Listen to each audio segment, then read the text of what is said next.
សូមនមស្ការថ្វាយបង្គំដល់ប្រជុំ3នៃបត្រៃរដ្ឋក៏ដូចជាសូមគោរពនិងជម្រាបសួរទៅដល់បងប្អូនដែលប្រើប្រាស់នៅបណ្ដាញសង្គមទាំងអស់អ្នកទាំងគ្នាថ្ងៃនេះវិលមកជួបខ្ញុំសារជាថ្មីចេញពីមជ្ឈមណ្ឌលបណ្ដុះបណ្ដាលដើម្បីអភិវឌ្ឍគំនិត TDCC Center អ្នកទាំងគ្នា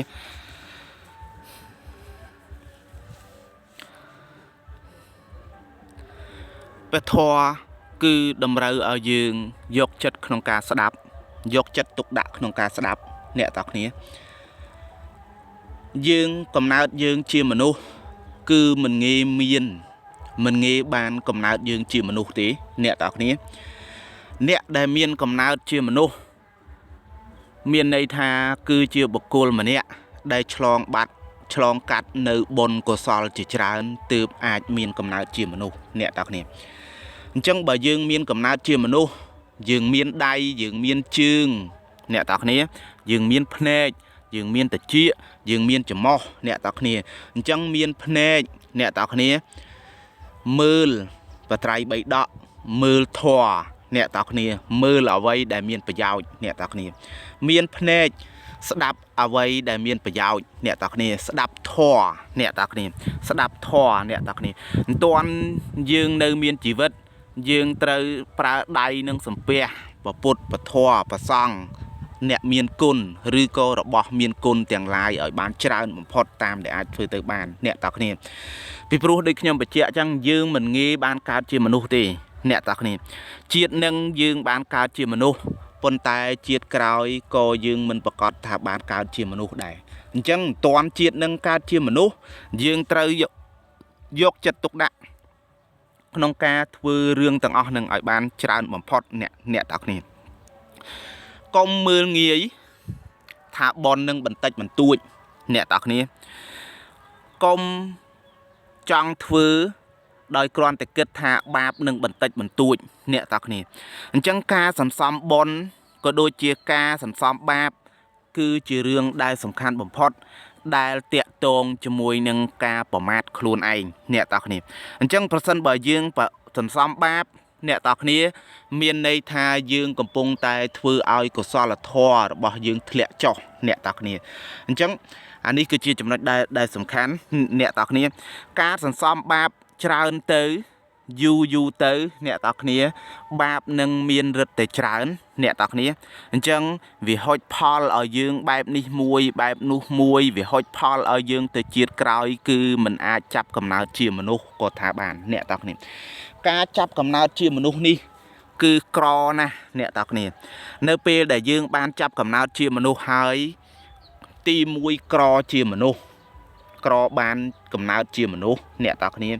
ទី2ក្រចេះក្រយល់ក្រដឹងធម៌អ្នកទាំងគ្នាអញ្ចឹងមិនមែនងាយស្រួលនោះទេអ្នកទាំងគ្នាមិនមែនងាយស្រួលនោះទេអ្នកទាំងគ្នាយើងរវល់តែគិតយើងរវល់តែធ្វើរឿងអកុសលធម៌ទាំងឡាយទាំងពួងអ្នកទាំងគ្នាម្ដងហើយម្ដងទៀតម្ដងហើយម្ដងទៀតដែលយើងមានអវិជ្ជាគិតថាការដែលយើងធ្វើអកុសលធម៌ទាំងឡាយទាំងពួងនឹងវាជាអ្វីដែលផ្ដល់សុខសោមនស្សคล้ายคล้ายឲ្យយើងអ្នកទាំងគ្នាអញ្ចឹងយើងអត់មានបញ្ញាអ្នកទាំងគ្នាយើងអត់មានបញ្ញាយល់ដឹងកន្លែងហ្នឹងអ្នកទាំងគ្នាអញ្ចឹងអានេះគឺជាចំណុចដែលសំខាន់ដែលខ្ញុំជូនខ្លីប៉ុណ្ណឹងអ្នកទាំងគ្នាជូនខ្លីប៉ុណ្ណឹងអ្នកទាំងគ្នាទៅកន្លែងណាក៏មិនសុខអ្នកទាំងគ្នាទៅកន្លែងណាក៏មិនសុខវាបានសុខយ៉ាងម៉េចអ្នកទាំងគ្នាបើកន្លែងណាក៏មានរឿងមិនសុខដែរអ្នកទាំងគ្នាកន្លែងណាគឺមានសភាវៈដែលធ្វើឲ្យយើងមិនសុខដែរអ្នកទាំងគ្នាកន្លែងណាក៏យើងទៅកន្លែងណាក៏កិលេសនៅជាប់ខ្លួនយើងក៏មានជាប់យើងរហូតអ្នកទាំងគ្នាចង់យើងទៅកន្លែងណាក៏មិនសុខដែរអ្នកទាំងគ្នាក៏មិនសុខដែរអ្នកទាំងគ្នាអានេះគឺជាការពិតមួយអ្នកទាំងគ្នាការពិតអំពីបរមត្ថធម៌ការពិតអំពីបរមត្ថធម៌អ្នកទាំងគ្នាអញ្ចឹងរឿងដែលនាំឲ្យយើងមិនសុខរឿងដែលនាំឲ្យយើងមិនខ្វល់នាំសំទោសអ្នកទាំងគ្នារឿងដែលនាំឲ្យយើងខ្វល់អ្នកទាំងគ្នាគឺមានគ្រប់តែទីកន្លែងហ្នឹងអ្នកទាំងគ្នាគ្រប់ទីកន្លែងហ្នឹងអ្នកទាំងគ្នាដូចក្រុមកំ pl ែងពត្រូលអញ្ចឹងណាអ្នកទាំងគ្នាហ្នឹងហើយគាត់ខំកិច្ចពីពេញដោយពេញហ្នឹង នៅពេញមានបនមានការអីចឹងទៅអ្នកទាំងគ្នាមានកម្មវិធីនេះកម្មវិធីនោះគាត់ថ្លង់មួយថ្ងៃគាត់សម្រាប់អត់បានអញ្ចឹងគាត់ទៅជនបទគាត់គិតថាកន្លែងជនបទនឹងធ្វើឲ្យគាត់ស្ងប់ស្ងាត់ដែលអាចឲ្យគាត់សម្រាកបានស្រួលអីចឹងទៅអ្នកទាំងគ្នាប៉ុន្តែទៅដល់កន្លែងជនបទក៏នៅតែមានរឿងអញ្ចឹងកើតឡើងអ្នកទាំងគ្នាអញ្ចឹងចិត្តរបស់យើងចាប់ផ្ដើមបន្ទុះអ្នកទាំងគ្នាចិត្តរបស់យើងចាប់ផ្ដើមកើតទុកពីព្រោះទៅកន្លែងណាក៏នៅតែជួបរឿងអញ្ចឹងអ្នកទាំងគ្នាទៅកន្លែងណាក៏ជួបរឿងអញ្ចឹងអ្នកទាំងគ្នាអញ្ចឹងអានឹងអាកាលដែលយើងទៅកន្លែងណាក៏មានរឿងអញ្ចឹងអ្នកទាំងគ្នាទៅកន្លែងណាក៏មានរឿងបែបហ្នឹងអ្នកទាំងគ្នាអានឹងវាជាការពិតណាអ្នកទាំងគ្នាវាជាការពិតណាអ្នកទាំងគ្នាអញ្ចឹងលោកអត់ឲ្យដោះអានឹងទេ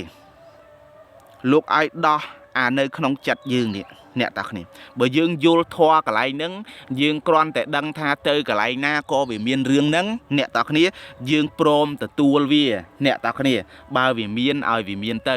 យើងព្រមយើងរៀនសម្របខ្លួនយើងរៀនអប់រំចិត្តទទួលយករឿងទាំងអស់ហ្នឹងគឺយើងសុខហើយអ្នកតាគ្នាគឺយើងសុខហើយអ្នកតាគ្នាអញ្ចឹងទៅកន្លែងណាក៏មានមនុស្សលោភលន់ទៅកន្លែងណាក៏មានបុគ្គលបាបអ្នកតាគ្នាអញ្ចឹងយើងកិច្ចអត់ផុតទេអ្នកតាគ្នាយើងកិច្ចអត់ផុតទេអ្នកតាគ្នាជីវិតយើងមិនមែនជួបតែសុខតែមួយមុខនោះទេអ្នកតាគ្នាមិនមែនជីវិតយើងប្រទេសយើងមិនមែនជួបតែសុខសន្តិភាពតែមួយមុខនោះទេអ្នកតាគ្នាអានឹងអ្នកតាគ្នាអញ្ចឹងទាំងសុខសន្តិភាពទាំងមិនសុខសន្តិភាពអ្នកតាគ្នាទាំងសុខទាំងទុក្ខសុទ្ធតែជាការពិតអំពីលោកនេះដែលយើងកែប្រែមិនបានហើយវាមានជាធម្មតាអ្នកតាគ្នាអញ្ចឹងបើយើងរវល់ដើរដោះអានឹងអ្នកតាគ្នាយើងដោះពេញមួយជាតិរបស់យើងក៏ដោះមិនអស់ដែរអ្នកតាគ្នាក៏ដោះមិនអស់ដែរអ្នកតាគ្នាដូចមនុស្សលោភលន់អញ្ចឹងអ្នកតាគ្នាយើងជាឆ្ងល់ថាទៅកន្លែងនេះមានមនុស្សលោភលន់ទៅកន្លែងនោះមានមនុស្សលោភលន់មិនចាំបាច់ឆ្ងល់ទេអ្នកតាគ្នាអញ្ចឹងមនុស្សលោភលន់មានគ្រប់តែទីកន្លែងហ្នឹងមនុស្សល្អមានគ្រប់តែទីកន្លែងហ្នឹងអ្នកតាគ្នា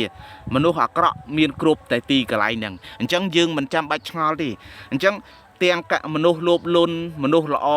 គឺសុទ្ធតែមានហេតុមានបច្ច័យគ្រប់គ្រាន់ដែលធ្វើឲ្យមានមនុស្សទាំងអស់ហ្នឹងយើងមិនចាំបាច់ទៅអង្គុយកើតទុកអង្គុយឆ្ងល់ហេតុអីបានខ្ញុំទៅតែនេះជួបមនុស្សលោភលន់ហេតុអីបានខ្ញុំទៅតែនោះជួបមនុស្សលោភលន់មិនចាំបាច់ឆ្ងល់ទេអ្នកតាគ្នាអញ្ចឹង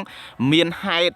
បច្ច័យច្បាស់លាស់គ្រាន់តែយើងដឹងថាអត់ដឹងថាមានពេលខ្លះទៅយើងអត់ដឹងថាមានហេតុមានបច្ច័យអីទេដែលធ្វើឲ្យមានមនុស្សលោភលន់ប៉ុន្តែសម្រាប់អ្នកដែលយល់ធម៌គឺគេដឹង